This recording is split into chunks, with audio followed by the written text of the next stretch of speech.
প্রতিটা সকালই স্নিগ্ধ আর সুন্দর। আমাদের জীবনটা যদি সকালের মতো এরকম স্নিগ্ধ, সুন্দর, ঝই ঝামেলাহীন হতো তাহলে বড্ড ভালো হতো। আজকে বলেছিলাম যে কোনো ঝামেলা করব না, শুধু প্লেন একটা হচ্ছে মাছ রান্না করব। কিন্তু ইস্তাকের আব্বা কোনো ক্রমেই হচ্ছে ছাড়লো না যে মাছ আজকে খাবেই না। তো সকালবেলা হচ্ছে আজকে পরোটা বানাচ্ছে, যেহেতু আজকে শুক্রবার। শুক্রবারের সকালটা আমার ছেলে বলবে যে পরোটা ছাড়া তার চলবেই না, চলবেই না। সারা সপ্তাহ তুমি যা খুশি খাওয়াইছো, সকালবেলা শুক্রবারের দিন তুমি আমাকে পরোটা আর হচ্ছে হোটেলের ডাল সেটা তুমি খাবা, না হলে ডিম ভাজিটা খায়, হাফ খায় আর হাফ হচ্ছে রেখে দেয়। তো ওয়েট করে যে কখন দুপুরে রান্নাটা হবে, তো সেইটা দিয়ে আবার সেই পরোটাটা খাবে। তো আজকে দুপুরে রান্না করতেছি ভুড়ি ভাজি। ইস্তাকের আব্বাকে রাত্রে বলছিলাম যে আজকে হচ্ছে খুবই সাদামাটা সিম্পল খাবার রান্না করি, যেটাতে কোনো ঝামেলা হবে না, কিন্তু সে তো নাছোড় বান্দা, বললো না আমার হচ্ছে ভুড়ি ভাজি লাগবেই লাগবে। তো ঠিক আছে, সকালবেলা নাস্তা পানি সব সেরে টেরে এখন হচ্ছে দুপুরে রান্না বান্নাটা সেরে নিব। সকালবেলা পরোটা খেলে কিন্তু পেটটা অনেক ভরে থাকে, আর দুপুরে খাওয়ার কিন্তু খুব একটা মানে ক্ষুধা লাগে না, এনার্জিটাও আসে না, তারপরেও হচ্ছে রান্না করতেই হয়।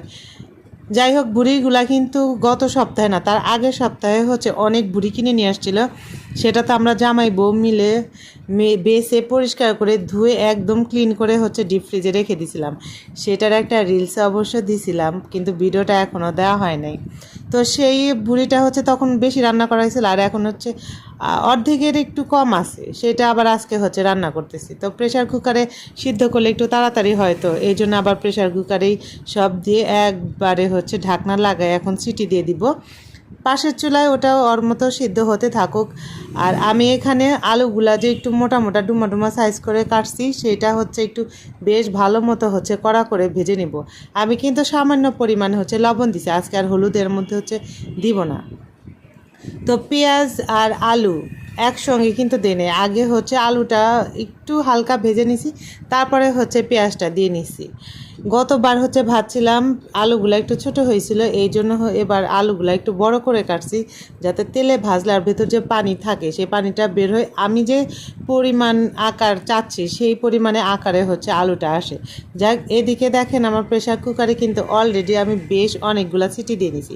এক একজন এক এক রকম সিদ্ধ খায়। ইস্তাকের দাদু যেহেতু আছে, ইস্তাকের দাদু একটু নরম নরম হচ্ছে পছন্দ করে, তো সেই মাপেই আমি সিটিটা দিয়ে পানিটা পরিমাণ মতো দেখলাম যে শুকায় গেছে। এখন হচ্ছে বেশ ভালো মতো নাড়াচাড়া করে একটু ভেজে নিব, যতক্ষণ পর্যন্ত ভাজাভাজি কমপ্লিট হওয়ার পথে না আসে ততক্ষণ তো আমার এই নাড়ানাড়ি আপনাদের বাধ্য হয়ে দেখতে হবে। তবে মাঝখানে কিন্তু আমি কড়াইটা চেঞ্জ করে নিছি, দেখলাম যে কড়াইটার মধ্যে